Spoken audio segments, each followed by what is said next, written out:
Hey everyone, and welcome back to the Treble Clef Project. Today I'm joined with a very talented special guest, and he's going to introduce himself and tell us about his involvement in the performing arts. Hi, my name is Advik Nigam. I'm going to be a junior at Doherty Valley High School next year. I have done band in general since fourth grade, and I plan to continue it until senior year. And I'm a percussionist in the school band. I have been since the beginning of middle school. So before that, those previous 2 years I did clarinet, but I didn't really enjoy that as much. So I preferred percussion because I thought it was like more versatile. You could play like several instruments. You weren't just limited to one. And when I was around like 5 or 6, I started taking drum and piano private lessons. So percussion in general has been a big part of my life since I was little, and now it's pretty much like my favorite thing to do.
Tell us a little bit about your experience, like being in band and like playing percussion. Mm, well, it's been like I think I've made like kind of some like nice acquaintances over the years, and there's a lot there's a lot of things you can like it when you join percussion. I feel like it opens a lot of doors. So like in freshman year, like like right before everything shut down, I joined this like winter percussion program just to get a taste of kind of like that band aspect of percussion a little bit. And so yeah, we did two competitions before lockdown was announced, and but I think it was like it was pretty fun while it lasted. It was a different feel from like being in like a band playing percussion, like a very different kind of thing. So that's my experience. Cool. So I know that you're into like music production and songwriting, so can you tell me a little bit about that? Yes, that was something that came a little bit later than percussion. So I think I started songwriting, I think in late 2019 ish, like when I started high school. And like because it would just start that was around the time when I like first finished a song. So like I wasn't great at it, but like I kind of wanted to like do it. And music production kind of around that same time I kind of started producing music and writing songs like at that same time. And yeah, I feel like I'm noticing like my growth, especially with lockdown. I've had a lot of time to like focus on those two things. So yeah. So what is that process like when you're producing music and also writing music? hmm Usually I like have it all in my head like a vision, but it's like an auditory vision of what I want the song to like feel like. Especially if it's like an original, and just like okay, just like I have the fixed image kind of in my head, and then I'm like okay, put all the building blocks together. That's kind of how it is for like both music production and writing. And do you use like Logic Pro or Yes, I do. It's initially I was using GarageBand like up until quarantine started. That's So I made the transition to Logic, and I feel like that opens so many doors. Like I'm still discovering new things, and yeah, Yeah, so it's been for really. those who don't know like what that is, can you kind of explain like how to use it? I guess just give a little quick spiel about it. Mhm. Yeah, it's so I think a lot of people might have like if they're the least bit interested in music production, I think that you one of the most popular like free DAWs is like the like GarageBand on the phone. Like that's where people like will make beats and stuff like that. And Logic does that. The Mac OS version of GarageBand does that, but like it kind of just like adds in like, kind of like new features and like layouts. For example, I think something that you can't do with GarageBand on the computer or the phone is like or maybe you can, I'm not sure, but like I got into it with Logic, like install like plugins from the internet and kind of have use those instruments instead of just the set of instruments that's given to you like with the app. Kind of how it works. That's cool. So, what inspiration do you get from music, and also what inspires you to make music? Yeah, inspired me. I think that one turning point where I realized like this was something I could do on my own was I think um, early 2019 when I like started hearing Billie Eilish's name and then like constantly and then I finally sat down to like listen to When We All Fall Asleep Where Do We Go all the way through, which is her first album, and I was like so starstruck by like all like the production, the aesthetic it had, and it was like that just made me like and the fact that she was so young too, like that just like inspired me. Like I could do something like this too. Nice.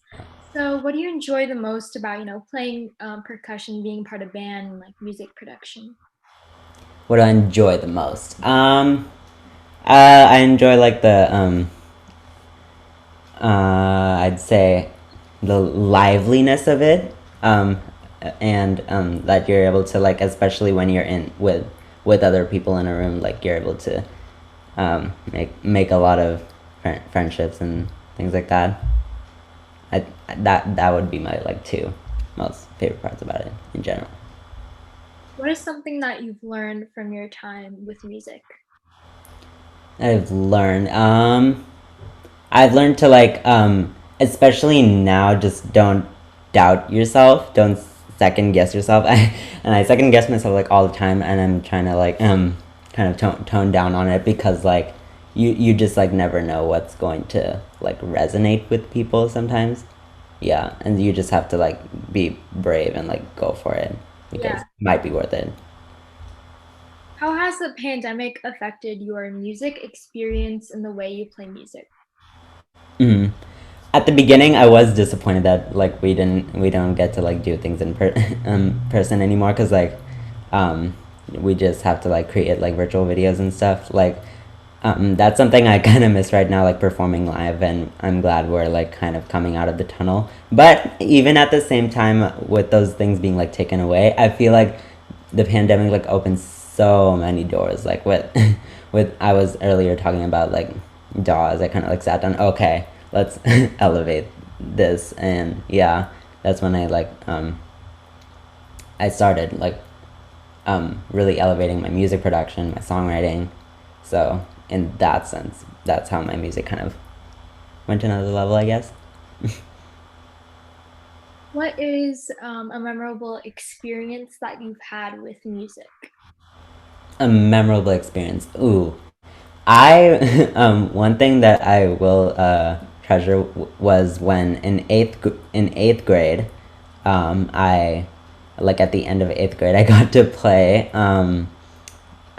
like a xylophone solo for like Flight of the Bumblebee in front of everyone. That and I felt like um, with band, I really like to perform in like small groups or even solo. I think that's my like, even though band you're supposed to be playing with the band, I feel like I like both, but I really like small group performances or solo performances. So that it was a little bit nerve wracking, I'd say, but then it just like felt so good to like finish. Yeah. So that's a moment like when I was playing that song. I think that's a moment I'll forever treasure. Why do you think the arts, specifically music, is important and why should it be encouraged in youth? Mm. I think it's just as important as like all the logic side of your brain. It's like two different like sides of your brain, and if you don't like nurture one, it's going to get um ru- rusted, I'd say. So I recommend it because like it's really like nothing else. I'd say like the arts and music, like there's a lot of like abstract to it, but then like sometimes some aspects of math, some aspects of science will like tie in with it. And so I think when you get into music, you'll kind of get a taste of everything, a more diverse perspective on life. What advice do you have for people who want to get involved in music? Mm, I think I I might have said I said it before, but like just don't second guess yourself, don't doubt yourself. I would say like even if like you have never done anything music related before, and you're like, is it? You're thinking in high school or something, you're getting into band or choir or something, and like you think, is it too late? But like it's not, and that's something I'll say they should keep in mind. Nice. So, those are all the questions I had for today. Thank you so much for being here and for sharing your knowledge and experience with us. Yeah, no problem. It was a pleasure. I liked this. So, that's all for the video. Make sure to like, share, and subscribe, and we'll see you on Wednesday for another video. Bye, everyone.